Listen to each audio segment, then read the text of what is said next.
Hi, and welcome to how to use my vocal power workout exercises for a great vocal warm-up.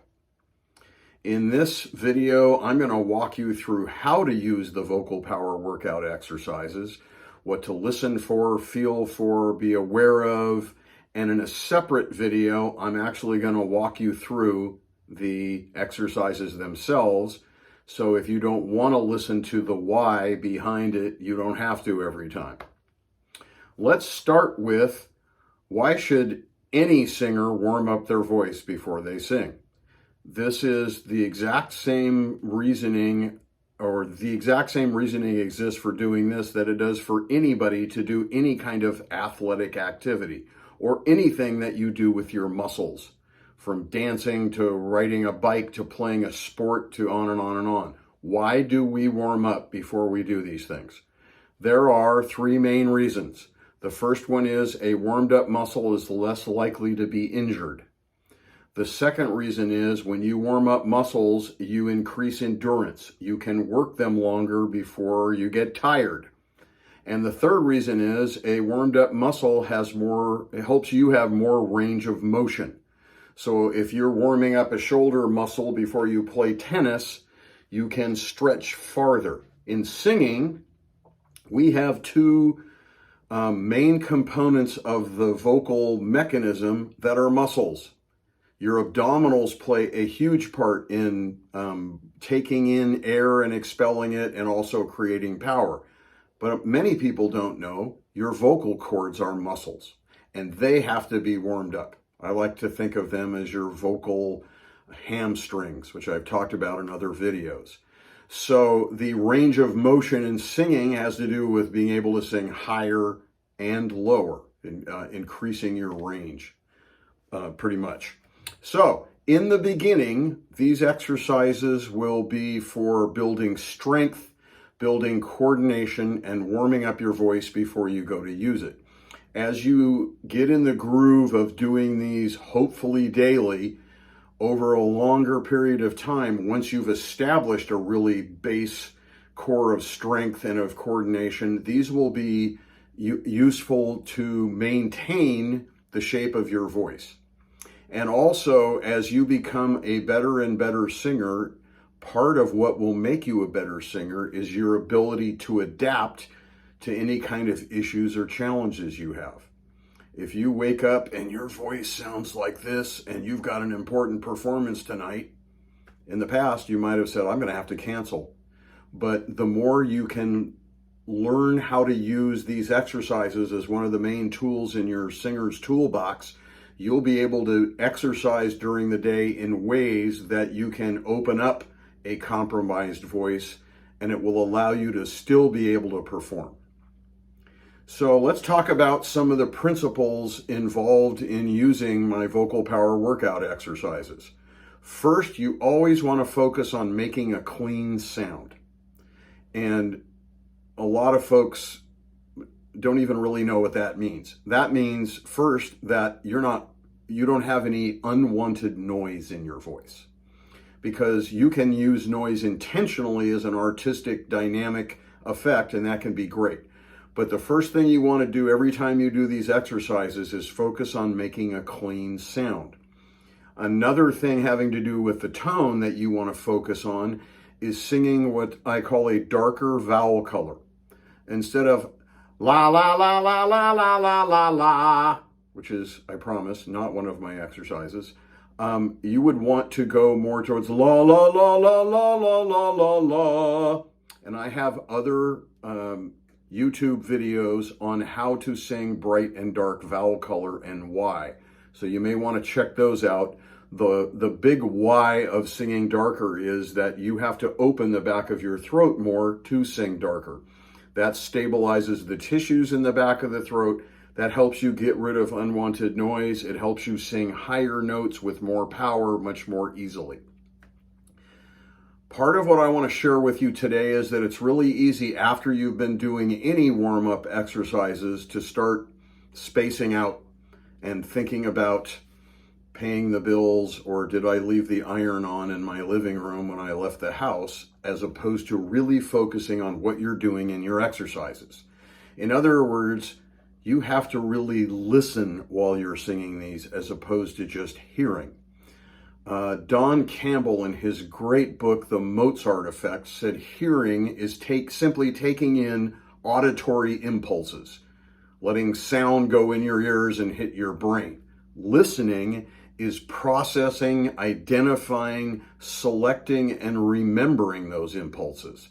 So it's really taking in those impulses and making sense out of them, taking the information that they're giving you.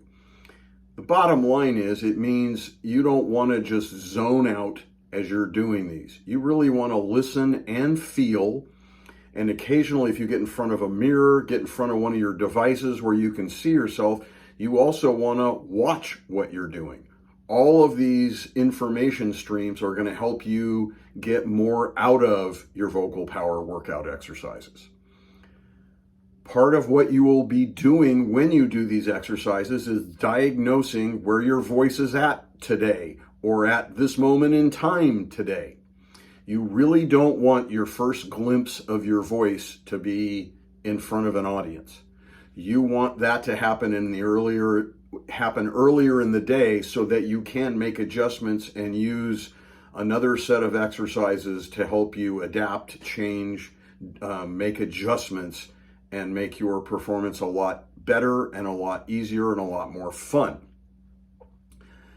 So as you sing your exercises, I'm going to have you do something that you may have never seen before. There are a few voice coaches using this technique, but not a lot. I'm going to have you hold on to your jaw and with a very gentle pull down motion, open the jaw and keep your hand here as you're vocalizing the exercises. Why the heck do I want you to do something that to most of you probably looks really goofy as you're going to be going, yo? There are multiple reasons. First of all, take a second and normally swallow. Good. Now, open your jaw as far as you comfortably can. I recommend you put the palm of your hand on your chin and then let your fingers and your thumb hang right there. Keep your jaw from moving even a 32nd of an inch more towards closing and swallow again. For most people, that's impossible. And that is the main reason that I coach all of my clients to vocalize their exercises with their jaw open. It starts telling your swallowing muscles that we don't want you involved in singing. And the problem is they do get involved automatically. They have taken over from another system whose job it is to close your vocal cords when it's time to sing. Your swallowing muscles have taken this over. They don't do as good of a job. This can mean less efficient closing of the cords. So every time you go, oh, you're reminding your body, I can make sound without the swallowing muscles getting in the way. And I will go into more detail about swallowing muscles and all the potential problems they cause, in another video. Every time I open my jaw, I can feel the back of my throat really opening. That's the other big advantage. As you are keeping your jaw open, you are keeping your throat open. We actually have muscles that connect the lips to the soft palate in the back of the throat. So, oh means open in the back of the throat. You're teaching your body to do this. The third reason to keep the jaw open like this is you are not then going to be able to use your lips in the exercises that I give you. This might seem really odd at first, but it's not. It's intentional. Most American English speaking people who speak English as a first language have lazy lips in relation to people who speak other languages. Hey man, what's going on with you? I don't know. What's going on with you? This is pretty normal. I was barely moving my lips. And most people start vowels with their lips, which means those lazy lips are in charge of how good your vowels sound. That is a recipe for mushy sounding singing, pitch issues, tone issues, all kinds of stuff. If your jaw is kept open, and I don't mean clamp on and pull it down, we're using the hand to just monitor that you are keeping it open with your awareness. When you do this and you go, oh, ah, eh, e, oh, you can probably see through my narrower mouth opening that my tongue is moving around in different ways. We are then making the back of the throat start your vowels. And when you do that, you get way better vowels, purer vowels. The pronunciation is better, the tone is better, and the pitch is better. Obviously, you will be using your lips when you sing words in a song, but every time you practice your exercises with your jaw open, you are reinforcing, hey, body, start the vowel here, and then the lips will simply be putting the icing on the cake instead of being in charge of starting the vowel. So, get ready to be used to holding your jaw and keeping your jaw steady and open, not closing at all as you vocalize your vocal power workout exercises. The next thing, in the beginning, you want to keep that vowel color even darker than the middle. So if on a scale of 1 to 10, a brighter vowel color, or you could think of this as a trebly sound, might be ah. That might be an 8 on a scale of 1 to 10, where 10's the brightest and 1's the darkest. A 5 would be more like yo. I recommend in the beginning you shoot for a 2. Yo. It's an odd sound. It doesn't sound very musical to most people at first, but again, it is stretching open the throat. It is helping you make that the default position when you go to sing songs. It tightens the walls of the throat, which helps minimize noise that could be coming through. If you get yo and you make it darker, yo, you can often get that noise out of there right off the bat. It's a great way to start. Down the road, you can then move to about a 5 vowel color on a scale of 1 to 10. And again, we're talking about how trebly or bassy. My terms for that are a bright vowel color and a dark vowel color. As you do your exercises, I recommend that you keep the volume about a 5 on a scale of 1 to 10. And for me, and actually it's not just for me, it's period. A 5 sounds about this loud. Yo! An 8 would be yo! A 2 would be where a lot of people default. Yo! The problem with that is you're really not starting to work the muscles so that they get used to lifting weight, stretching, holding tension, all the things that muscles need to do to work efficiently. You might think holding tension is an odd way to talk about this. Again, I'm going to be doing another video soon here about the difference between tensing the right muscles and having tension in muscles. Muscles need to tense to work. Anyway, back to volume. See if you can do about as loud as you can and call that a 9, and about as quiet as you can and call that a 2. See if you can find the midpoint so that you are working the muscles of your vocal cords some, but not overworking them.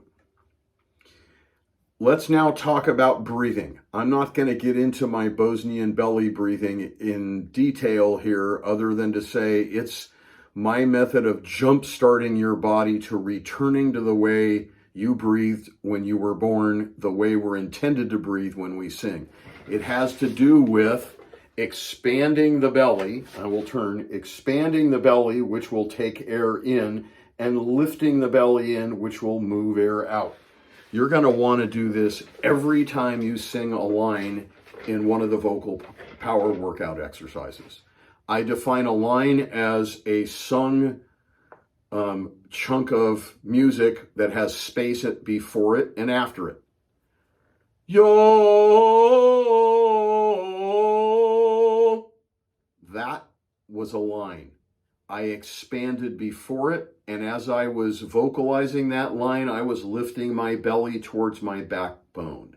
You want to get in the habit of doing that in these exercises. That will help you start learning Bosnian belly breathing and really increase your ability to breathe the way you want to whenever you're singing songs. So that's a big part of what we are going to reinforce with these exercises. The last thing I want to tell you is if you sing your first set of exercises in the morning, your voice is liable to be in morning, meaning it's going, I don't really want to fire up and work right now. Your vocal cords have been inactive for hopefully 7 or 8 hours as you were sleeping. And I'm saying this just to prepare you for the fact that you may not get a great sound the first time you do exercises if you do them in the morning. That's okay. That's normal for all of us. Do them anyway. The earlier in the day you can get your first set of exercises in, the better as far as getting what you want during the day. However, we all understand how life is. If you can't do your exercises till later in the afternoon, that's okay. Doing them is way better than obviously not doing them at all. Doing them later in the day is better than not doing them at all. Ideally, you're going to want to do the first set earlier in the day, the second set later, and then still have time to use different exercise as ways to spot adjust anything that needs more adjustment. So there you have it. That's basically the why and the how we're going to be doing the vocal power workouts. In the next video, you will have the actual exercises that I will be vocalizing for you and hopefully with you. So stay tuned for that. If you like this video, please click the like button here. And if you want more great vocal tips on how to sing with confidence, please subscribe to the Center Stage Voice YouTube channel. Thank you so much. I'll see you in the next video.